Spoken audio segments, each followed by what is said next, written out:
اعوذ باللہ من الشیطان الرجیم بسم اللہ الرحمن الرحیم یا بنی اسرائیل اذکروا نعمتی التی انعمت علیکم وانی فضلتکم علی العالمین سبحانک لا علم لنا الا ما علمتنا انک انت العلیم الحکیم۔ بنی اسرائیل کے بارے میں ہم نے پچھلے درس کے اندر تذکرہ کیا تھا۔ یعقوب علیہ السلام کی اولاد کو کہا جاتا ہے۔ اسرائیل کا لفظی معنی عبرانی کے اندر عبداللہ ہے، اور بنی اسرائیل کا معنی عبداللہ کی اولاد ہے، اور یہ یعقوب علیہ السلام کا نام ہے۔ تفصیلی بحث گزر گئی ہے۔ ان آیات کے اندر اللہ رب العزت بنی اسرائیل پر کیے جانے والے 8 انعامات کا ذکر کر رہے ہیں۔ پہلی نعمت اور پہلا انعام وَإِذْ نَجَّيْنَاكُم مِّنْ آلِ فِرْعَوْنَ یہاں سے ہے۔ دوسرا انعام وَإِذْ فَرَقْنَا بِكُمُ الْبَحْرَ۔ تیسرا انعام ثُمَّ عَفَوْنَا عَنْكُم مِّن بَعْدِ ذَلِكَ۔ چوتھا انعام وَإِذْ آتَيْنَا مُوسَى الْكِتَابَ وَالْفُرْقَانَ۔ پانچواں انعام فَتَابَ عَلَيْكُمْ۔ چھٹا انعام ثُمَّ بَعَثْنَاكُم مِّن بَعْدِ مَوْتِكُمْ۔ ساتواں انعام وَظَلَّلْنَا عَلَيْكُمُ الْغَمَامَ وَأَنزَلْنَا عَلَيْكُمُ الْمَنَّ وَالسَّلْوَىٰ۔ اور آٹھواں انعام وَإِذِ اسْتَسْقَىٰ مُوسَىٰ لِقَوْمِهِ فَقُلْنَا اضْرِب بِعَصَاكَ الْحَجَرَ۔ یہ 8 قسم کے انعامات ہیں۔ مولانا حسین علی رحمہ اللہ تعالیٰ نے بلغۃ الحیران کے اندر اس کا تذکرہ کیا ہے۔ تو آج ہم پڑھتے ہیں جہاں تک وقت نے ہمارا ساتھ دیا، اور باقی انعامات کا ذکر بھی انشاءاللہ العزیز ہم کریں گے۔ پچھلے سورت کے شروع کے اندر اللہ رب العزت نے یا بنی اسرائیل سے خطاب کیا تھا، بنی اسرائیل کو۔ پھر درمیان میں سلسلہ کلام کو موقوف کر لیا، اور درمیان میں کچھ اور باتیں ذکر کر لیں، اور یہاں سے دوبارہ سے وہی سلسلہ شروع کر رہے ہیں بنی اسرائیل کو خطاب۔ فرمایا یا بنی اسرائیل، او یعقوب علیہ السلام کی اولاد، اذکرو یاد کرو نعمتی التی انعمت علیکم، نعمتی میری نعمت کو، التی انعمت علیکم جو میں نے تمہارے اوپر کی ہے، وانی فضلتکم اور اس بات کو یاد کرو کہ میں نے تمہیں بزرگی بخشی ہے، علی العالمین جہانوں کے اوپر۔ انعمت علیکم کہ میں نے تمہارے اوپر انعام کیا ہے، اور انعام کے بارے میں نے آپ کے سامنے اس کا تذکرہ کر لیا۔ یہ 8 قسم کے انعامات ہیں۔ اجمالی تذکرہ میں نے کر لیا، تفصیلی تذکرہ انشاءاللہ اپنے مقام پر آئے گا۔ وَأَنِّي فَضَّلْتُكُمْ اور میں نے تمہیں فضیلت بخشی ہے، علی العالمین جہانوں کے اوپر۔ تو اس فضیلت سے مراد اور اس جہانوں سے مراد کیا ہے؟ دیکھیں، عالمین سے مراد وہ عالم ہے کہ جو اس وقت موجود تھے۔ اس سے یہ لازم نہیں آتا ہے کہ بنی اسرائیل کو اللہ رب العزت نے تمام امتوں کے اوپر اور تمام زمانوں کے اوپر فضیلت دی ہے۔ اس سے یہ لازم نہیں آئے گا کہ امت محمدیہ صلی اللہ علیہ وسلم پر بھی اللہ رب العزت نے بنی اسرائیل کو فضیلت دی تھی، جس طرح کے بعض لوگوں کو اس کے اندر مغالطہ ہوا ہے۔ بلکہ اس وقت کے لوگ مراد ہیں، وقت کے اندر جتنی اقوام تھیں، جتنے لوگ تھے، اور دنیا کے اندر بسنے والے جتنے انسان تھے، تمام کے اوپر اللہ رب العزت نے بنی اسرائیل کو فوقیت اور عظمت اور بلندی بخشی تھی۔ اور بعض چیزیں ایسی بھی ہیں کہ جو جزوی فضائل کے طور پر اللہ رب العزت نے اس امت کو نہیں دی ہے، اور بنی اسرائیل کو اس سے نوازا تھا، جس طرح من و سلوہ ہے اور اس طرح کی بہت ساری چیزیں ہیں۔ اللہ رب العزت نے ان کے لیے بہت ساری آسانیاں کی تھی۔ تو یہ جو جزوی فضائل ہیں، تو جزوی فضائل کی وجہ سے کلی فضیلت لازم نہیں آتی ہے۔ یعنی بعض چیزیں ایسی ہیں جو اللہ رب العزت نے ان کو فضیلت کے طور پر دی تھی، لیکن اس سے لازم نہیں آئے گا کہ امت محمدیہ صلی اللہ علیہ وسلم پر بھی ان کو فضیلت سے نوازا ہو۔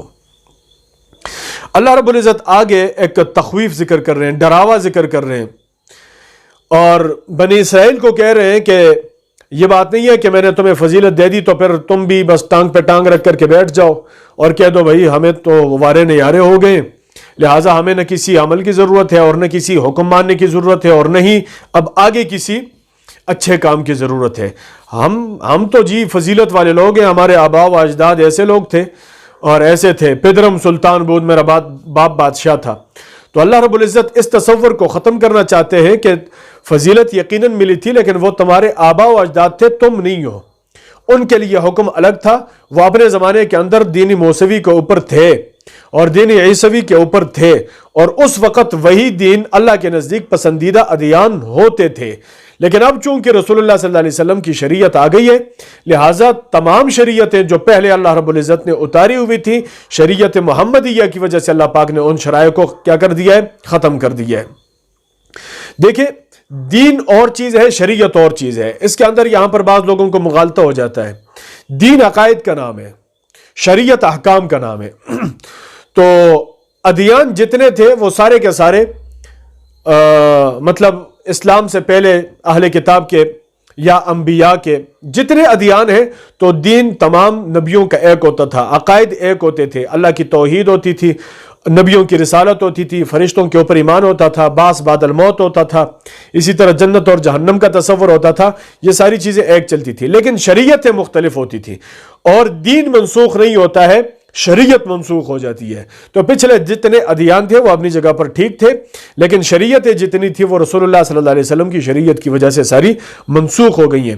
لہٰذا اب بات یہ ہے کہ اس شریعت کے اندر جو رسول اللہ صلی اللہ علیہ وسلم کی شریعت ہے، اس کے اندر آ کر کے جتنی ساری شریعتیں تھیں اور ان کے جتنے احکام تھے وہ سارے کے سارے منسوخ قرار پائیں گے۔ لیکن اس سے یہ بھی لازم نہیں آئے گا کہ اس شریعت سے پہلے جن لوگوں نے جو عمل کیا ہے وہ کیا ہو جائے؟ خراب ہو جائے، وہ ضائع ہو جائے، نہیں، بلکہ اللہ رب العزت فرماتے ہیں کہ وَإِن مِّنْ أَهْلِ الْكِتَابِ إِلَّا لَيُؤْمِنَنَّ بِهِ قَبْلَ مَوْتِهِ قرآن مجید کے اندر اللہ رب العزت ان کے بارے میں فرماتے ہیں کہ ایسے اہل کتاب کے جنہوں نے پہلے نبیوں پر بھی ایمان لایا تھا اور پھر اس نبی کے اوپر بھی ایمان لاتے ہیں، اللہ فرماتے ہیں میں ان کو دوہرا اجر دوں گا، ڈبل اجر دوں گا۔ تو وہاں پر انہوں نے جو عمل کیا وہ اپنی جگہ پہ ٹھیک رہے گا، اور یہاں پر جو عمل کریں گے وہ اپنی جگہ پر ٹھیک رہے گا۔ اللہ فرماتے ہیں وَاتَّقُوا، اور ڈرو، یومن، ایسے دن سے، لا تجزی نفس عن نفس، کہ کوئی نفس کسی نفس سے کوئی فائدہ نہیں دے گا، کوئی بدلہ نہیں دے گا، کوئی کام نہیں آئے گا کوئی نفس ایک دوسرے نفس کے۔ رسول اللہ صلی اللہ علیہ وسلم نے اپنے خاندان کے لوگوں کو ایک جگہ پر جمع کر لیا، پھر فرمایا او بنو ہاشم اپنے کام کرو، او بنو عبد المطلب اپنے کام کرو، اے عباس میرے چچا اپنے کام کرو، اے صفیہ میری پھوپھی اپنے کام کرو، اے فاطمہ میری بچی، میرے جگر کے ٹکڑے اپنے کام کرو۔ دنیا کے اندر اگر تم نے مجھ سے کچھ مانگنا ہے تو مجھ سے مانگ لو، سلینی مما شئت من مالی فإن محمدا لا یغنی عنک شیئا، کیونکہ قیامت والے دن محمد بھی تمہیں کوئی کام نہیں دے سکے گا، کوئی فائدہ نہیں دے سکے گا۔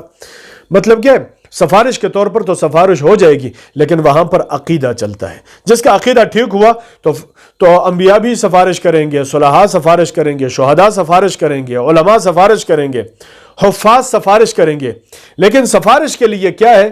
اللہ کی اجازت ہے، اور ساتھ میں عقیدے کی درستگی لازم ہے۔ جس کا عقیدہ ٹھیک نہیں ہوگا اس کے لیے کوئی سفارش نہیں ہے۔ اس لیے اللہ فرماتے ہیں لا تجزی نفس، کوئی نفس کام نہیں دے سکے گا، من نفس، کسی بھی نفس سے۔ اچھا، ولا يقبل منها شفاعۃ، اور نہیں کسی کی سفارش قبول کی جائے گی، ولا يؤخذ منها عدل، اور نہیں کس سے کوئی بدلہ قبول کیا جائے گا، ولا هم ينصرون، اور نہیں کسی کی مدد کی جائے گی۔ مطلب کیا ہے کہ اگر ایک شخص کہہ دے دوسرے سے کہ اس کی جگہ پر مجھے پکڑے، تو اللہ فرماتے ہیں ولا تزر وازرۃ وزر اخرى، کوئی ایک نفس دوسرے نفس کا بوجھ نہیں اٹھائے گا، ہر شخص نے اپنا کام کرنا ہے۔ لِكُلِّ امْرِئٍ مِّنْهُمْ يَوْمَئِذٍ شَأْنٌ يُغْنِيهِ، ہر بندہ اپنے کیے دھرے کا بوجھ اٹھائے گا۔ دوسرے نمبر پر کوئی بڑا شخص ہوتا ہے، وہ آ کر کے کسی کی سفارش کر لیتے ہیں، اس کو چھڑا دیتا ہے، تو اللہ فرماتے ہیں وہاں پر سفارشیں بھی نہیں چلتی ہیں۔ تیسرے نمبر پر پیسے دے کر کے لوگوں کو چھڑا دیا جاتا ہے، اللہ فرماتے ہیں پیسے بھی نہیں لیے جائیں گے، وَلَا هُمْ يُنصَرُونَ، اور نہیں کسی کی زبردستی وہاں پر قبول کی جائے گی کہ دنیا کے اندر تھانوں کے اندر جا کر کے کوئی ایم پی اے یا کوئی وزیر منسٹر جا کر کے اپنا روب جھاڑ کر کے، یا کوئی افسر جا کر کے، اور وہاں پر جناب لوگوں کے سامنے اپنی بزرگی اور اپنے پھولوں اور اپنی پتیوں کا جو فیتے لگے ہوتے ہیں ان کا دباؤ ڈال کر کے لوگوں کو چھڑا دیتے ہیں۔ تو یہ اللہ کی پالیسی ہے، پاکستان کی نہیں ہے۔ اور وہ وَلَا يَعْصُونَ اللَّهَ مَا أَمَرَهُمْ وَيَفْعَلُونَ مَا يُؤْمَرُونَ، وہ اللہ کی نافرمانی نہیں کرتے ہیں، جو ان کو حکم دیا جاتا ہے وہی کام کرتے ہیں، لہٰذا وَلَا هُمْ يُنصَرُونَ، ان کی مدد نہیں کی جائے گی۔ وَإِذْ نَجَّيْنَاكُمْ مِنْ آلِ فِرْعَوْنَ، اللہ فرماتے ہیں یہاں سے وہ پہلا انعام ذکر کر رہے ہیں۔ پہلا انعام وہ یاد رکھو کہ میں نے تمہارے اوپر کیا تھا، نجیناکم، ہم نے تمہیں نجات دی تھی، من آل فرعون، فرعون کی قوم سے۔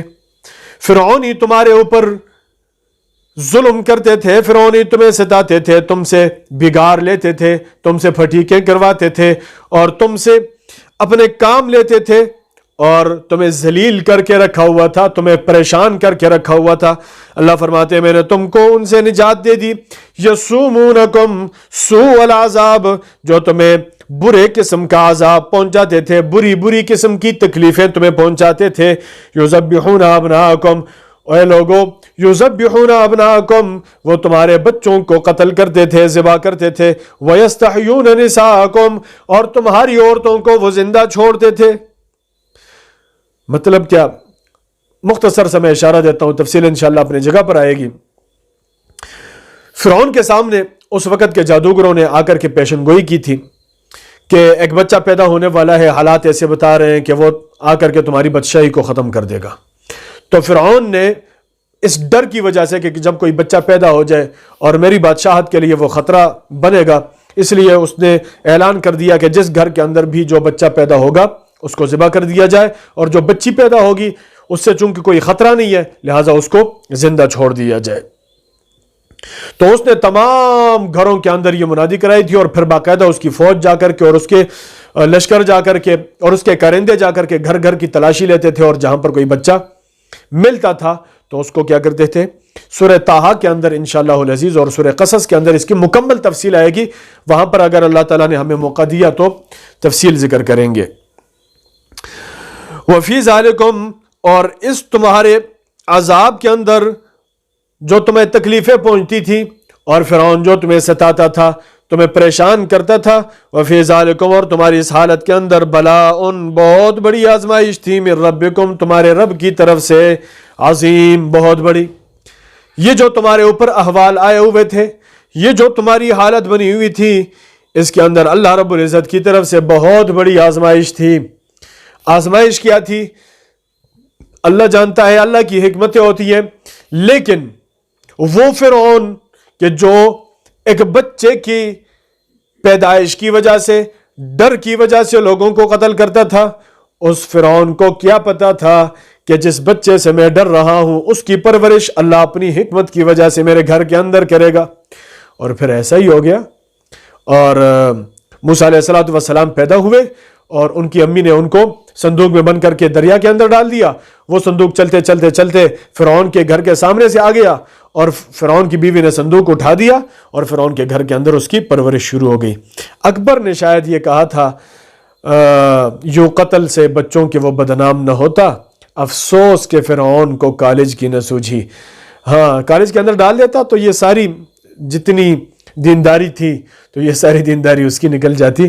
بہرحال ایسا نہیں ہے، کالج کے اندر اچھے لوگ بھی ہیں، یونیورسٹیوں کے اندر اچھے لوگ بھی ہیں، اور وہاں پر اچھا کام بھی ہو رہا ہے، لیکن بات یہ ہے کہ انہوں نے جس طرف اشارہ کیا ہے نا وہ یہ ہے کہ عموماً ایسا ہو جاتا ہے کہ وہاں پر لوگ جا کر کے پھر اپنے دین کو اور اپنے ایمان کو بھلا دیتے ہیں۔ اس لیے جو بچے اور میرے بھائی اور سٹوڈنٹس سن رہے ہیں اور کالجز کے ہیں یا یونیورسٹیز کے ہیں، تو ان سے میں کہنا چاہتا ہوں کہ اپنے کالج کی تعلیم پر دھیان دیں اور اپنی یونیورسٹی کی تعلیم پر بھی پوری توجہ دیں، لیکن اس کے ساتھ ساتھ قرآن مجید کو سیکھنے کی بھی کوشش کریں، احادیث مطہرہ اور سیرت نبویہ صلی اللہ علیہ وسلم کو بھی سمجھنے اور پڑھنے کی کوشش کریں، تاکہ آپ کو دنیا کے اندر بھی بھلائیاں ملیں اور آخرت کے اندر بھی بھلائیاں ملیں۔ اللہ رب العزت ہمیں قرآن مجید کی سمجھ اور اس پر عمل کرنے کی توفیق عطا فرمائے۔